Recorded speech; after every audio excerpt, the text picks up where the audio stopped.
That's right, Ayo. We will certainly be talking about Nigeria's debt stock after that news yesterday that Nigeria is the third largest debtor to World Bank. But that's after we've done a bit of some other business. Oil prices edged up in early trade on Friday as investors weighed a big withdrawal from United States crude inventories and a delay to production hikes by OPEC Plus producers against mixed U.S. employment data. That's true. The weekly data is out there and shows that less Americans are applying for unemployment benefits. Means the labor market is booming. Now let's look at our numbers for Brent. We see there was an increase of 19 cents on Brent, but this is about the lowest in I think more than 12 months. That's what you will see, because we know Brent normally to be at about $80, but we've seen it over about 70 in the last couple of days, especially this week.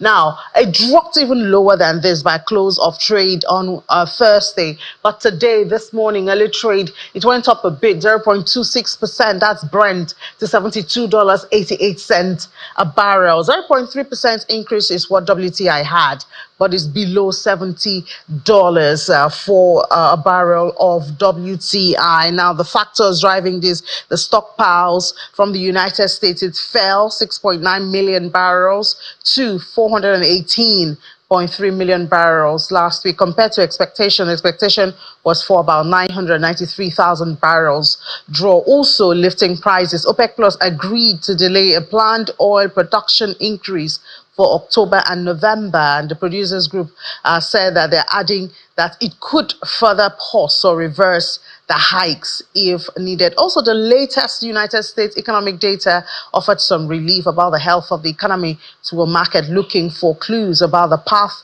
of Federal Reserve interest rates, which is now priced about 20. The market has now priced about 25 basis points cuts for interest rates in their meeting in September. Now, in Nigeria, the federal government is committing to increase the production of crude oil to 2 billion barrels by December this year. This is to enable the country raise the much-needed resources because of the current economic realities. The Minister of State for Petroleum Resources for Oil, Mr. Heineken Lukobiri, announced this when he met with the management team of one of the local oil producers. Mr. Lukobiri pledges that the federal government support for all players to ensure the increase of the nation's crude oil production. To increase production, which we seriously need now. But the surest way for us to get out of our current economic problems is to increase production.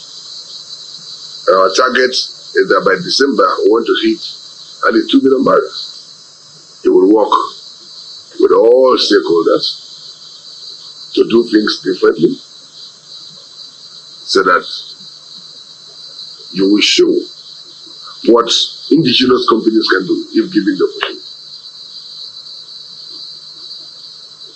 And let me also use the opportunity to also categorically state that we will support as a country. We will support as a country divestments to happen from time to time. It's part of best global practices for companies to come and invest in different countries and also divest, from time to time. The important thing is that following the divestment, whether the country will suffer negatively. Now let's look at the Naira, how it fared yesterday. Unfortunately, we do not have a different news from what we had the day before. NAFEX rate weakened by 0.81% to fix at 1,619 Naira 42 kobo. Almost the same change we saw on NAFEM to close at 1,639 Naira 41 kobo. We're seeing back-to-back depreciation of the Naira now, and as I said yesterday, we do hope we will not see it close at 1.7. I mean, I wonder if we say we need an intervention from the central bank in the market now. I know we haven't had that intervention in a couple of days, so perhaps that will bring a bit of stability. As we know, it's summer season, a lot of spending going on, and unfortunately, Nigeria, when there's a lot of spending, is mostly in dollars, so that pulls or puts pressure on the Naira, and that's the result of what we see. So we do hope that there'll be a bit of stability right there. Now, in a major boost to Nigerian economy, the Bank of Industry has raised 1.425 billion euros through the senior phase of its global loan syndication, exceeding its target by 42.5%. This oversubscription, backed by major international financial markets, highlights strong confidence in the Bank of Industry and the Nigerian economy. The facility includes a fully guaranteed and partially guaranteed tranche by the Africa Finance Corporation. This achievement follows BOI's successful repayment of a 1 billion euro syndicated loan in July 2024, which was raised in 2022. According to BOI's managing director, Dr. Olashukbo Olushi, this is the largest syndication in the bank's history, and the deal will provide critical low-interest, long-tenured funds to Nigeria's private sector, in line with President Bola Tinubu's vision for economic growth. BOI, which appointed Africa Finance Corporation and Standard Chartered Bank as global coordinators for the facility, is also receiving support from institutions such as First Abu Dhabi Bank, African Export-Import Bank, and Rand Merchant Bank. The proceeds from the syndication will be used to meet the increasing demand for BOI loans across sectors, which include manufacturing, agriculture, and technology. With strong interest from local and international investors, BOI expects a successful conclusion to the ongoing phase of the loan syndication process. Now let's talk more about loans, but this one is for the public sector. That's for Nigeria as a whole. We know that for Nigeria, the financial statement was published. It circulated yesterday, published by World Bank, and placed Nigeria as the third largest debtor to the bank's International Development Association, that's the IDA, as at June 2024. According to the financial statement, Nigeria's exposure to IDA rose to $16.5 billion as at June, which is an increase of about 2.2 billion in percentage, that's about 14.4, over what it used to be, 14.3 billion recorded at the end of last year, 2023. Now, before then, as the DMO had released that as of June, the same June 2024, Nigeria's public debt was at 121.67 trillion naira. That's about $91.46 billion. That was according to the DMO. Nigeria's debt went up. In 3 months, we incurred 24.33 trillion naira. Now we are talking of subsidy or not, new price for petrol, and we know that subsidy is a major one for this. Also, the country, the federal government, just concluded the first dollar bond, $500 million. So while that is an investment for the private sector and individuals and institutional investors, it is debt on the government ledger. So this is added to that. So by the end of perhaps this month, we would add at least $500 million to what we're already owing. They have said that owing or getting debt is normal in business. But I guess the question is, what is the fund being used for? I guess that's it. Well, let's discuss this now with an individual who can help us to understand. He is the co-convener of African Sovereign Debt Justice Network. He's also assistant professor at the Zulik School of Law in Dalhousie University in Canada. Prof, good morning and thank you for your time. Good morning. How are you? Great. So we do hear these numbers, which are staggering, but I mean, we're talking about a country now. We're not talking of a company now, that we're talking about individuals. And I mean, even America does owe. But the question I think that bothers on the mind of a lot of Nigerians is, what are the funds being used for? For instance, do we know exactly what the $500 million, which has been collected now, I believe, from the first Eurobond, from the fourth dollar bond, not Eurobond, the first dollar bond of the federal government. Do we know what is being targeted at? Can we measure, the usage at the end of a time frame? Thank you very much, Ini. So your question goes to the heart of one of the issues that has been a challenge for management of debt in Nigeria and indeed across many other countries. That indeed is about issues of transparency and accountability. These issues are not new. While it is not impossible to say, for example, in the context of, as you said at the top of the interview, International Development Association, the type of funds that the World Bank gives through that institution are aimed at issues such as socioeconomic policies, rural development, private business, and sustainable environmental policies, amongst others. Indeed, tracing how they have been used is a challenge. And that's where we do talk about debts that are bad debts, because the mechanism at the national level, the legal mechanism in particular, by which government should otherwise be accountable and ensure that transparency in the spending of these monies are there and accountable to the public and not otherwise strictly enforced. So how do we go about this now? We got all excited and all when the dollar bond came out, but I mean, I don't think a lot of people have asked the question, so what is this bond targeted at? And this, of course, is, I think most of what we hear actually is funding of the budget. And we expect that should go into infrastructure, but it does seem at the end of the day that they go into recurrent expenses. Yeah, that's true. The adverts will tell you that we need this to address shortfalls in our budget deficit. Again, the origin of that is the fact that we already have debts at profile rates that are compounding, which means a significant amount of the revenue we generate, almost I think about 90% of that is actually used to service our debt. So debt unsustainability is a challenge, and so it's not unusual for governments to reach out, whether through the private debt bond or to reach out for more funds from international financial institutions to augment those shortfalls, whether it's in infrastructure, whether it's in education, whether it's in other development, socioeconomic development programs that have been promised by the government. So generally, that's the idea when governments reach out about that.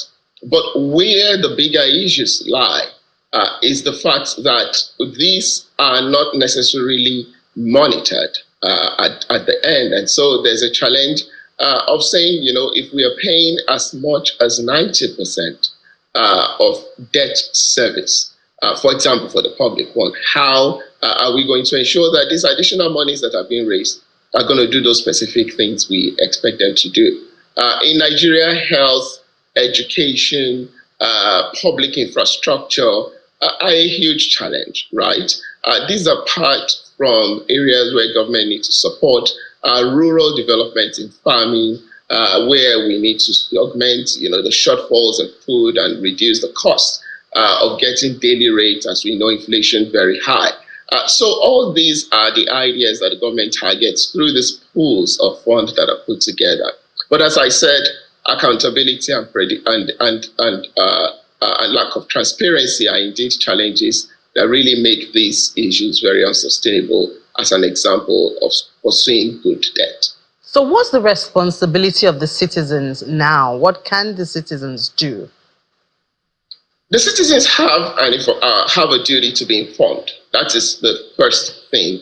It is easy to point at examples of what can be done, but I think the first point is most people are not enlightened enough about the impact of debt profile on their day-to-day living, because it really means that the space that the government has, the fiscal space the government has to do things that impact us may be significantly constrained.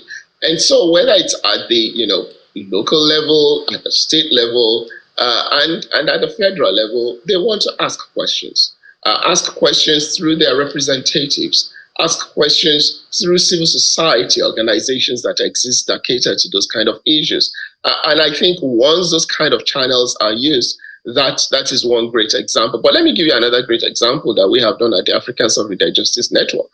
And this is about Kenya in particular. What we did, which I think deserves a lot more attention, actually, is that we've gone to court, and it's not unusual in Nigeria as well to ask for information about how the government has used these resources. Now we know that that's a challenge once you land in the doors of the courts, because they are, again, their dockets are filled with many cases. But it shouldn't stop us from asking these questions and holding our leaders accountable.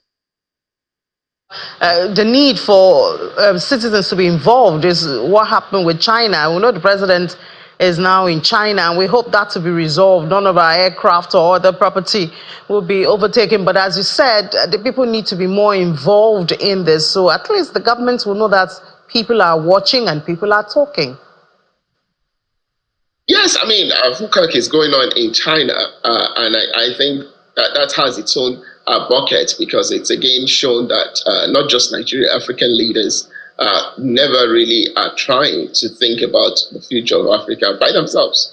The strategies that are developed by various economically powerful states across the world, we see, on China, and I'll leave it. You wonder why almost 43 African leaders have to file up in China because we're looking for funds.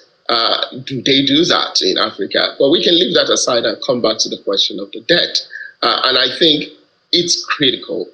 We don't want chaos to ensue when citizens are trying to hold government accountable. We've seen this in Kenya recently, where a finance bill turned to days and days of protests that led to destruction of public infrastructure. That comes back to the people at the end of the day. We don't want that in Nigeria. What we want is responsible accountability, responsible questioning. And like I said, oftentimes for the person on the street, the federal government is not the closest person to you. Your local government chairperson or LCDA chairperson is likely that person, or your representative at the state or federal level. And so those are the kind of social related information that I think also needs to be available to people, so that they know they can do this, right? Of course, in addition to that, there are institutional measures that can be taken by, like I have said, civil society organizations, and the African Sovereignty Justice Network is doing that as far as it can on the continental level, and it's specific to about 6 states. But these are measures that we must take. There is no shortcut to holding government accountable other than request and request and request through every legal means. Yeah, and just before we let you go, I guess we should also know that the status of Nigeria, that Nigeria's debt status, is not in very bad light. We still have windows to borrow, but I mean, it just boils down to being intentional in our borrowing. Indeed, indeed. Borrowing is not bad. Governments across the world do it. What is our challenge is the fact that we borrow almost to a way in which, we render our economic almost, suffering from significant levels of malnutrition, economic-wise, is what I mean. And so if this is not there, then, servicing our debts, which consume, again, like I said, almost 90% of Nigeria's revenue, the unsustainability of it means we have a huge challenge, realizing a lot of those critical socioeconomic development agenda that the government has. That's where we need to focus to channel again all the legal means we have in Nigeria, and we have a lot of them in our laws, to ensure that these debts are being used appropriately. But lastly, I would also say that there is a corresponding obligation, which is not to this conversation, we've had this in the past, on the international financial institutions that just dump these debts on our country. Notwithstanding the favorable loans, terms on which some of them may be gotten, like the IDA that you're talking about, it is still a responsibility they have to ensure that these countries, such as Nigeria, for example, is going through significant challenges, and that compounding our economic wellness by just dumping these debts on us, even though we ask for them, may not always be the way forward. All right, Prof, thank you so much for that. Professor Akingbe, Olabisi Akingbe is the co-convener of African Sovereign Debt Justice Network. Thank you for your views this morning. Thank you very much. All right, when we come back from this break, Augusto has some good news for Odua Investment. We'll talk about that and what they intend to do with that rating after this break. Stay with us.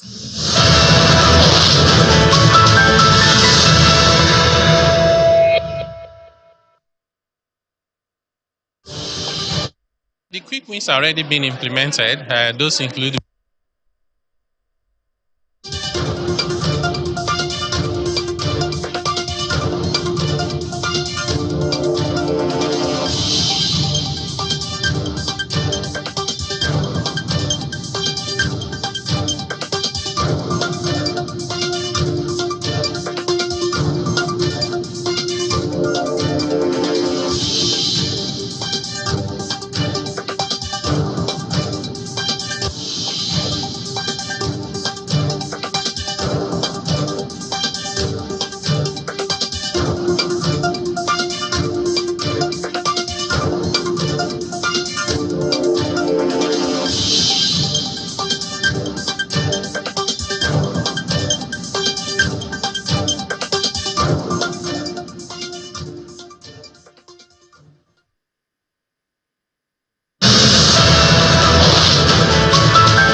Good morning. You're welcome back. You're still watching Business Morning on Sunrise Daily. Augusto and Co. in its latest rating review has upgraded the rating assigned to Odua Investment Company Limited from A to A+. The assigned rating was based on the assessment of the financial condition of the company as a standalone entity. The rating report reflects the company's good operating cash flow, diversified revenue sources, and a funding structure currently built on internal funding sources and joint venture partnership. Now, let's talk about this and what Odua intends to do with this rating. We're going to be having this conversation with the chairman of the group, Otumba Bimbo Ashiru, joins us virtually from Ikoyi in Lagos, as the chairman of Odua Investment Company Limited.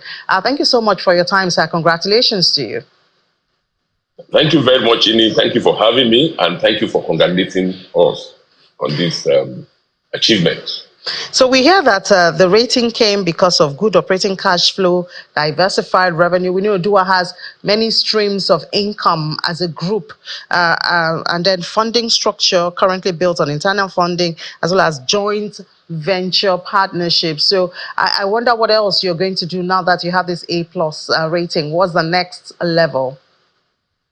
Oh, well, thank you very much. Like you rightly said, what this rating means to us as Odua is that our financial capability and capacity is there. And this is a testament of the good work we've been doing in the last few years. And we want, as you said, we want to be the world-class conglomerate. I mean, and the capacity for growth is there for us. So we are going to leverage on the critical areas, and we want to be competitive and with favorable sectors in the economy. Those are the areas we are looking at. And the good thing is that we have the financial transparency. I mean, I think we are at the level now whereby we are looking at how we can continue to leverage on that. And we are going to create, in the next few years, we are going to create, identify the sectors where we should be playing, and we are going to be investing our resources. We are going to set up new businesses, which we hope to scale significantly into medium and long-term basis. The business represents new initiatives that will ensure that the company are going to capture a good portion of the growth that the country will experience over the next decades. We are focusing on agriculture that will lead into industrialization. We have SWACO, and our investment business assets, we have access to 40,000 hectares of land. And that area, we are looking at that. Then there is SWIFT. We have the Southwest Information Technology Investment Vehicle. We are going to look at that. Then I'm happy to tell you that we are operating in the marginal field. We have the beta marginal field, and it's an all joint venture where we have significant shareholding there. And then beta owns, what we are trying to do is that we own this process, and we are going to optimize our operation on the marginal field. And this is the shallow water in Ondo State. We are going to revive look at what we are doing in Premier Hotel.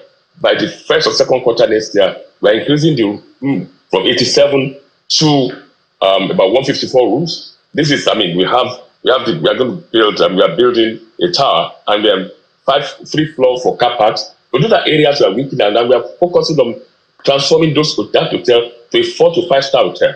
And beyond that, we are looking at our airport hotel, and that business. We are looking at attracting about $100 million investment in this area. And those are areas which we have conferences center, retail, recreation, and we are going to sweat all our assets. So we are looking at so many areas where we are going to, because if you say you want to be a world-class conglomerate, you must be able to play this game very well. And that is the area we are looking at. Hopefully, with God on our side, we will be able to achieve that. Yeah, Otumba, a lot of people listening to you would be asking, is this company not operating in Nigeria? We know the headwinds that businesses are facing now, from FX to inflation, operating costs, cost of energy, and all of that. Perhaps you have some info up your sleeves you could share with other corporates that would want to learn and also develop and grow as you are planning to do. And I will tell you this.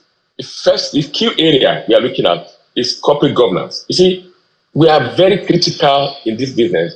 For us at Odua, we have experienced a reasonable level of stability and growth over the last 4 years when the new board came in.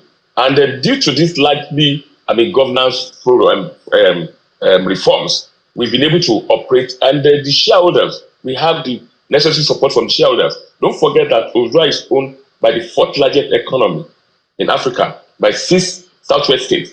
And the issue of transparency is very key.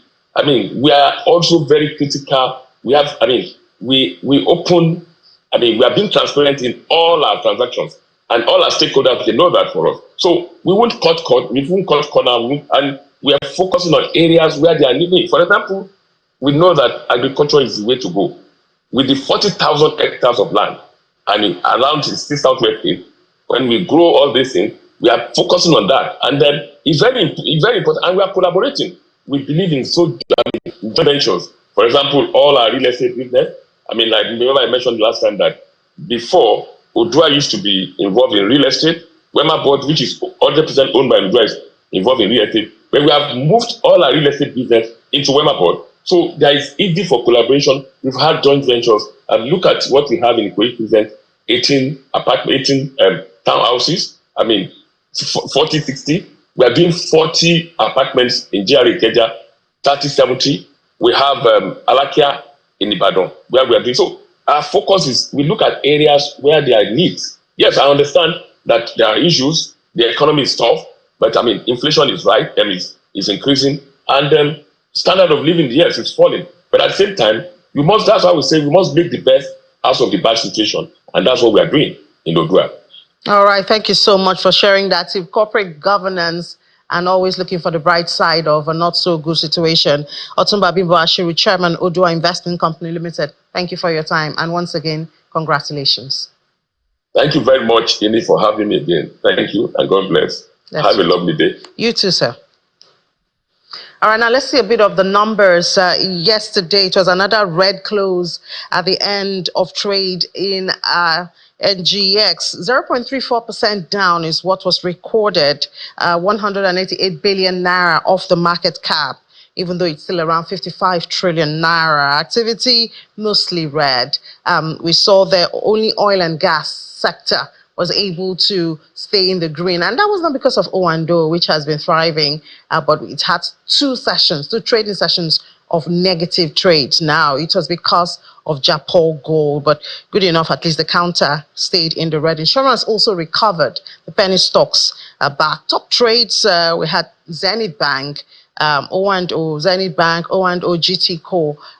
Even though the finances were in the red, as banking was in the red. So there you have the numbers, and then we would give you fresh intraday numbers at the close of trade. So do join me 1 p.m. today, Business Incorporated. It's Friday, so it's just you and me. So don't leave me alone. Let's make it a day at 1 p.m. Business Incorporated will be here to take around the world of business in 55 minutes. I'm John Mekwa. Let's head back to the Sunrise Daily Studio.